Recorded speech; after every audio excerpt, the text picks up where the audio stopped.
This morning started with a decision to make. I left camp and made my way over to Prineville, Oregon, with Glass Buttes, one of Oregon's most famous obsidian collecting areas, the ultimate destination for the evening. But getting there wasn't as simple as just following a GPS.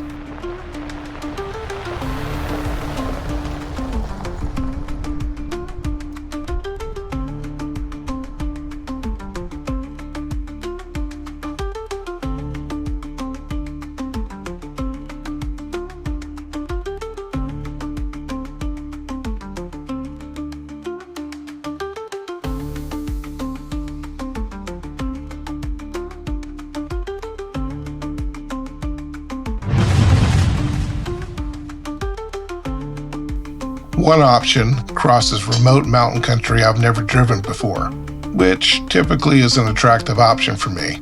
However, the unknowns could likely mean not making it to the Buttes by nightfall and having to find a different spot for the night. The other option meant backtracking on more miles of pavement, and what fun is that? Neither of those options seems like the adventure I am looking for. For those of you that know me, anytime I have a choice of pavement versus unpaved, I will almost always choose unpaved. That's when I stumbled across the third option, one which seemed to be a little bit more appealing. Let's see if my choice pays off. Driving down through the Crooked River Valley through beautiful farms and ranches, I couldn't help but think, wow, this is not actually what I thought it would be. And even though it's a paved 2-lane road, it's much more picturesque than I expected. And that's when I came across the tiny community of Post, which claims to be the geographic center of Oregon. And when I say tiny, I mean one building, the Post General Store, which appears to be famous for their meatloaf sandwich. I don't normally seek out meatloaf, and I haven't tried it in a while, so what the heck? Gives me the perfect place to figure out my plan for getting to the Buttes tonight. Highway 380 runs through Post on the way east to Polina, following original wagon roads from the late 19th century to facilitate transport of goods and livestock by wagon or stagecoach. Today, it's a beautiful 2-lane highway. And I learned there's an unpaved Forest Service road leaving the highway just east of Post, which winds up and over the Maury Mountains. Sounds like I found my best option for getting to the Buttes. The Maury Mountain Range is an isolated pocket of the Ochoco National Forest, separated by the Crooked River, and is a popular secluded destination above the high desert to its south.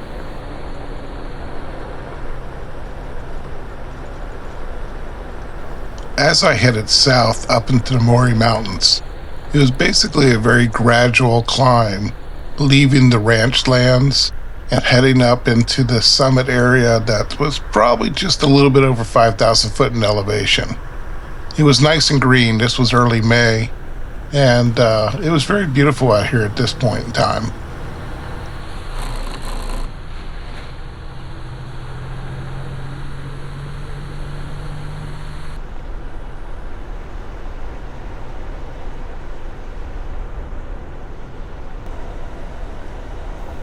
What a real shame is that this drive happened in early May, and now in July, there was a huge fire out in this exact area, Coyote Fire. It's approximately 18,000 acres at the time of publishing this video, and about 45 to 50% contained. I can't imagine what this area looks like now. It's such a beautiful drive up and over these mountains.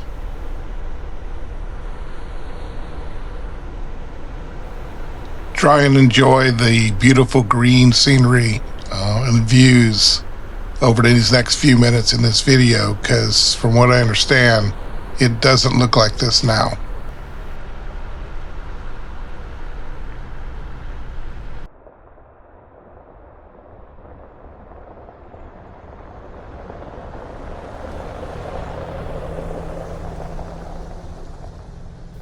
Well, now we're entering the portion that is climbing up toward the summit, and we're going to start seeing some really beautiful views through these switchbacks climbing up. I think you'll enjoy this part. I know I did. I drove pretty slow through here, trying to take in all this as much as I could.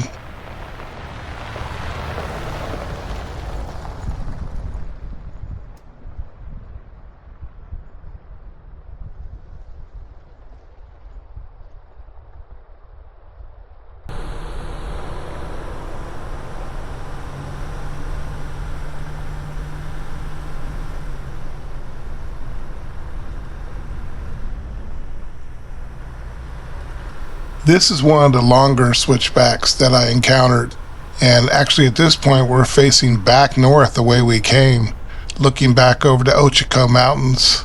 And I thought this was just a beautiful view. It really is.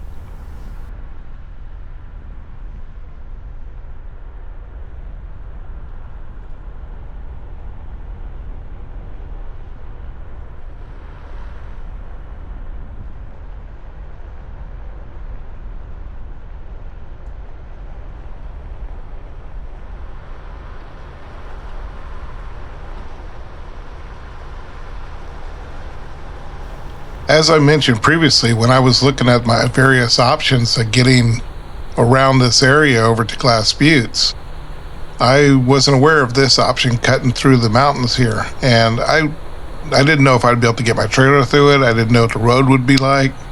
I really didn't know what to expect. And it ended up being a nice addition to the day of traveling. It was just a beautiful set of mountains to drive over through. I did not encounter a single person or another vehicle this entire few hours cutting across through these mountains.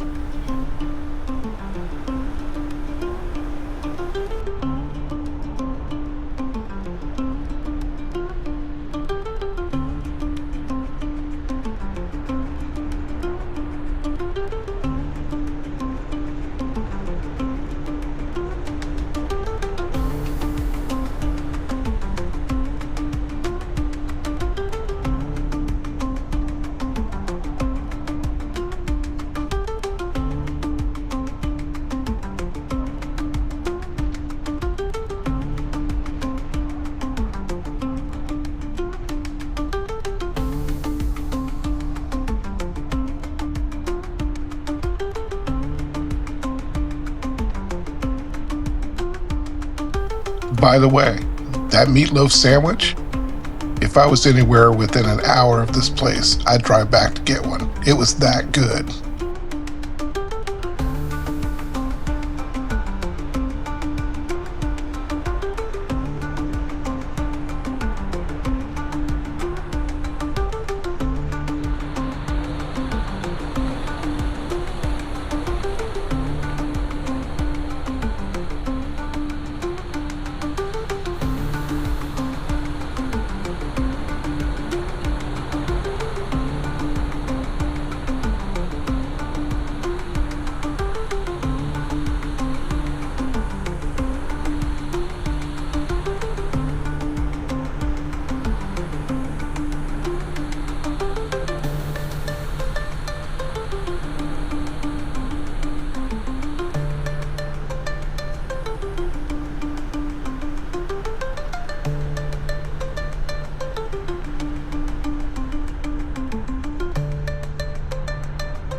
This intersection, so to speak, of forest roads here is referred to as Sherwood Saddle.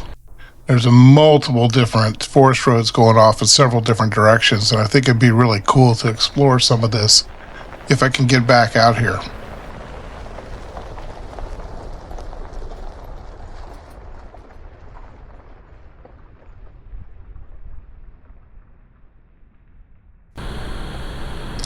Just coming down off the summit on the south side, we drive through an area that's another little flat meadow. It's referred to as Flag Flat.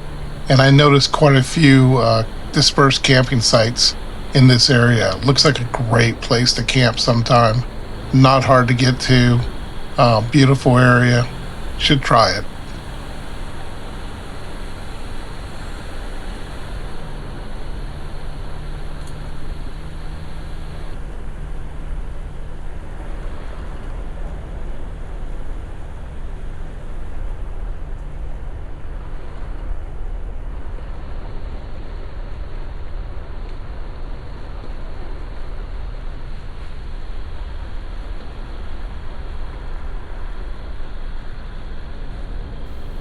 Now, as we continue to descend on the south side of the mountains, we're starting to follow Kluthman Creek Road down to a reservoir and starting to get back to reality in the high grasslands below that. You can see the creek a little bit on our right side there in the trees. It was really quite pretty.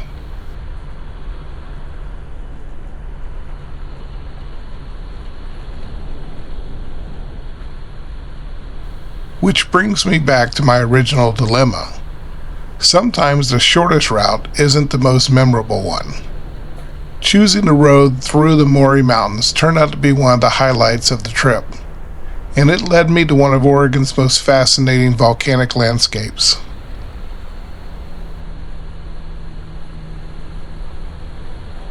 Despite the unexpected beauty of these mountains, I'm really looking forward to hitting Glass Buttes for the evening and checking that place out and having a nice place to camp.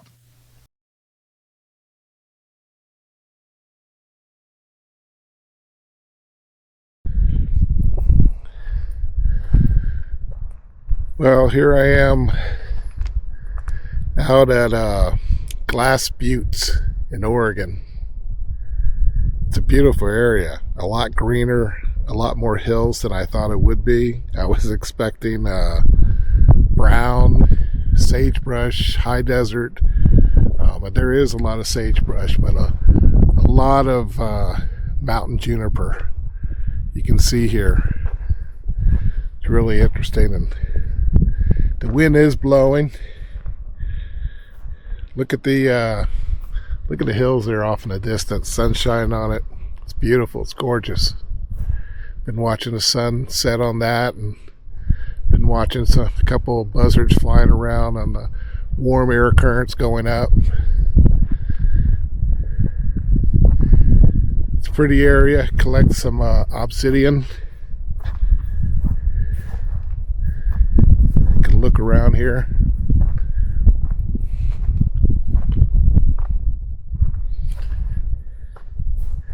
This is looking a little bit more west. Some more hills out there. Trying to avoid the sunshine in here on the camera here. So yeah, last night probably in Oregon. Maybe I'll do another night, I'm not sure. But it's a beautiful area. Gotta make myself some dinner and watch the sun slowly go down in the sky and see what happens after that. First, a little history about the area. Located in central Oregon, Glass Buttes are a volcanic complex formed nearly 6 million years ago that serves as one of the Pacific Northwest's most significant sources of high-quality obsidian. For at least 14,000 years, Native Americans frequented Glass Buttes to gather high-quality obsidian, utilizing it for arrow points, spear points, and other cutting tools.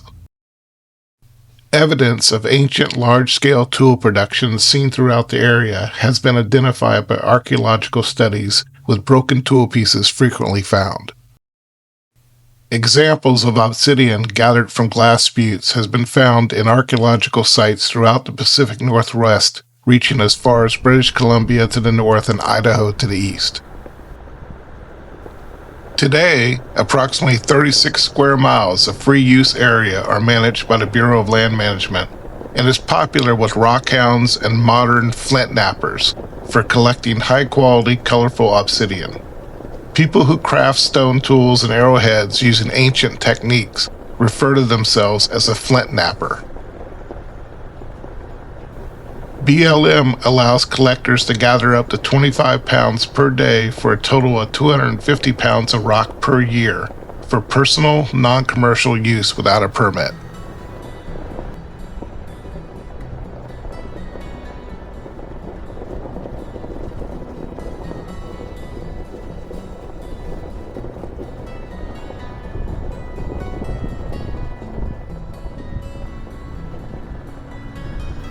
Coming off Highway 20, it was really kind of a nice graded gravel approach road coming in.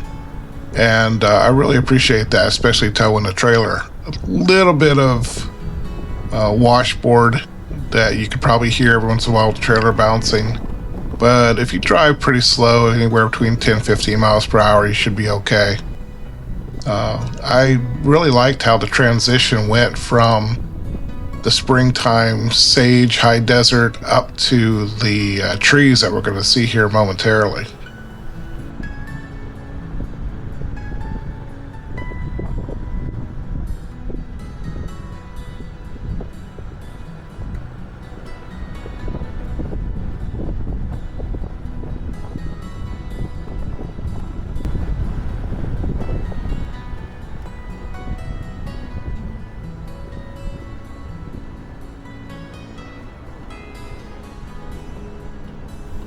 I was really pleasantly surprised to see how much tree cover we had in this area. From the online maps, I expected this to be much more desert and sagebrush, but the western junipers were out there quite a bit with all of their berry-like cones getting ready to fall from the trees, and then also some pine forest in the area. That really made this visit a lot more enjoyable.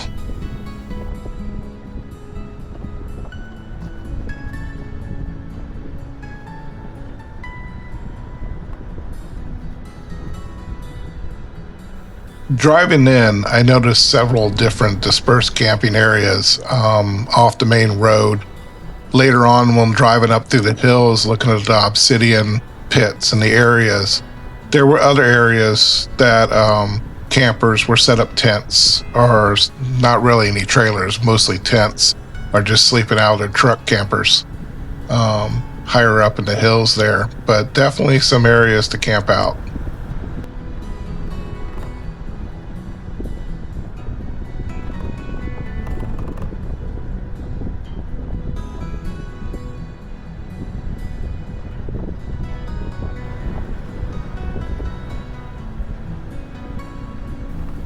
Oh, here's a pond upcoming here on the right. I didn't realize we had a pond in the area. Interesting. I wonder if that's just for cattle or what. We're going to turn here a little bit towards Little Glass Butte. One of the first things I wanted to do was take a look at some obsidian pits and areas. Really can't see it in this camera as well as I thought you would, but the ground just looks wet everywhere, and it's not wet. It's the sun reflecting off all the obsidian in the ground.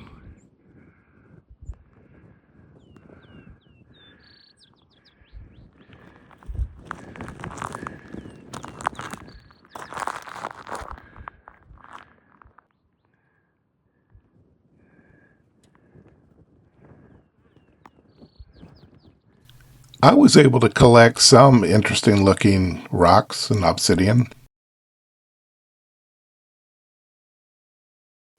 So after setting up camp and making a little bit of dinner, I decided, what the heck, let's pull out the drone and see if we could fly along this ridge here in the waning sunshine.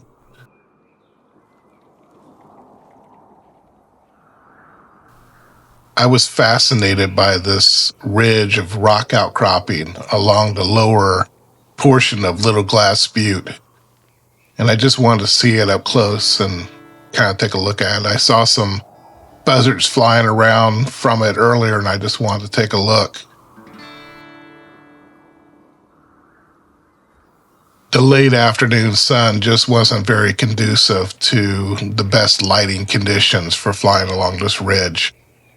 I'll see. The wind didn't help either. You can't see it really in the video, but the drone was really bouncing around quite a bit. I'll try again in the morning and see how we do.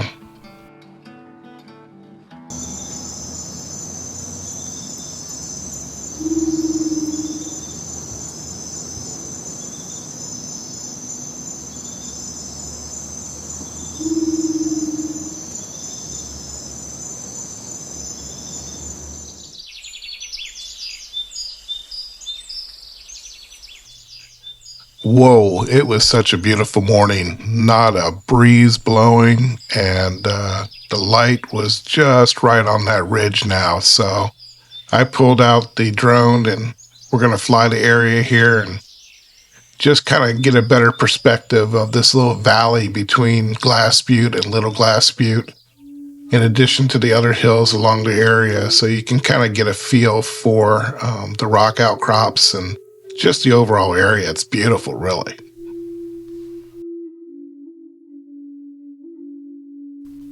That's Little Glass Butte up ahead there, and I'm going to fly this ridge again. I'm still fascinated by it. It's beautiful.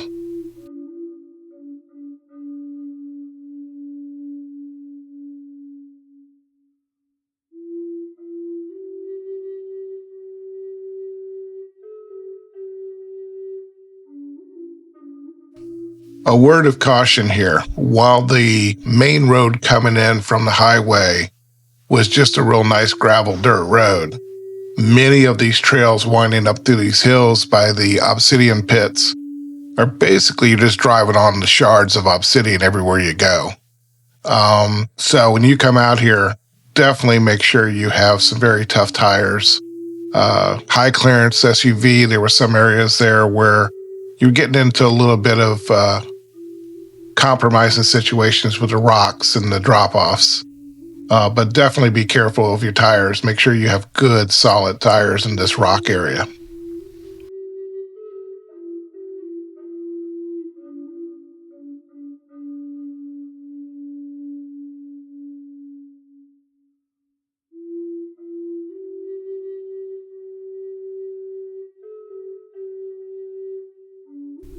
Okay, you'll be happy to know that my curiosity about this rock outcrop ridge is pretty much satisfied at this point.